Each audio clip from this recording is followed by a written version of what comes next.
We are already seeing warming. We're seeing melting of glaciers. We're seeing the beginnings of sea level rise. We anticipate, or it is projected, that rainfall is going to change, maybe heavier, maybe in a drought situation. And all that is going to happen to some degree in the next decades.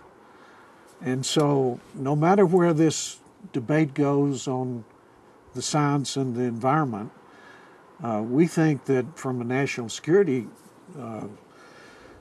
perspective, that we ought to, that we as a nation and we as a military ought to study it just like we study all other risks. In the fall of 2006, 11 senior retired military leaders came together to look at one key question. What could global climate change mean to the American military and to U.S. national security? Working with the CNA Corporation, a preeminent nonprofit military analysis center, these 3-star and 4-star admirals and generals pooled their worldwide expertise into a military advisory board and found that this one key question, the implications of climate change on national security, led to many more. What kinds of missions would we face? What kinds of tasks would we get in the military? What kinds of events would occur out there that we see coming that we need to be prepared to do? Is our force structure, our training, our doctrine adequate for that? Do we need to make adjustments in the traditional ways militaries make adjustments in their doctrine, their organization, their training, their education, their resources? That's what we're saying we need to take a hard look at this point. As a military person, one of the things that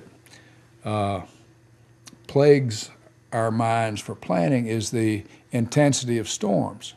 And just from getting ships and aircraft and moving things from one place to another or conducting military operations anywhere in the world, if the storms are a much higher intensity, that's a big deal. I mean, that will affect how we operate. It'll affect how sensors operate. It'll affect how people operate. And I think that puts a burden on us as the people who are charged with military security of the United States of America. Defense is to at least understand what's going on and think about it. Think about how we would apply the power of the United States in situations such as the ones we're talking about. Natural disasters, hurricanes, floods, droughts, pandemic, flu. In April 2007, the Military Advisory Board and the CNA Corporation issued a major report, National Security and the Threat of Climate Change. The study looks first at geostrategic implications. When climates change significantly or environmental conditions deteriorate to the point that necessary resources are not available, societies can become stressed, sometimes to the point of collapse, the report says.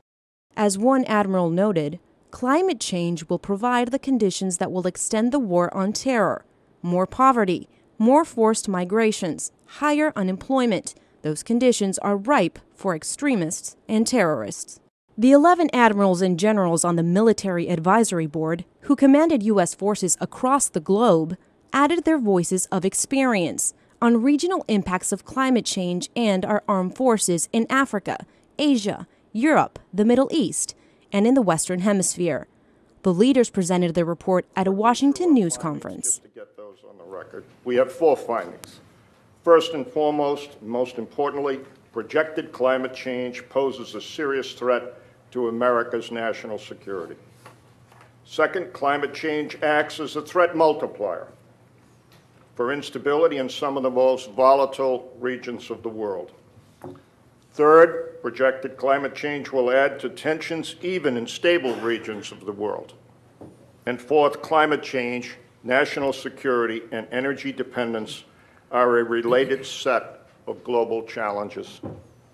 In short, climate change is and must be recognized as a threat to our national security. Ultimately, for General Sullivan and the other Military Advisory Board members, The original key question, what are the security implications of climate change, came down simply to this: readiness does not require certainty.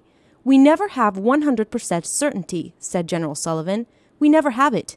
If you wait until you have 100% certainty, something bad is going to happen on the battlefield. In the long term, if we don't think one of our responsibilities is to leave the world better for the follow-on, whether our grandchildren or whoever else, we're making a huge mistake. So we have the responsibility to do something now, and militarily it's part of it.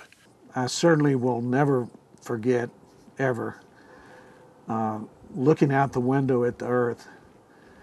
It was just a stunning, beautiful view, and it really is quite fragile. I guess the thing that always just struck me was how little of it is atmosphere.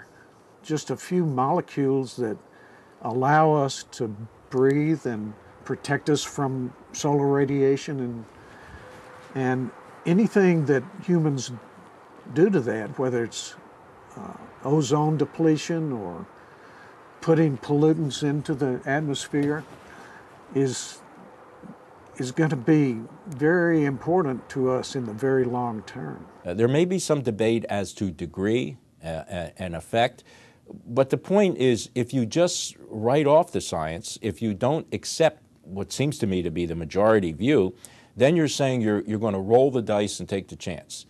And I think if you look at the potential outcomes of that, we would see that for our children, our grandchildren, that could be a disaster. And they'll look back at us and say, you should have seen this.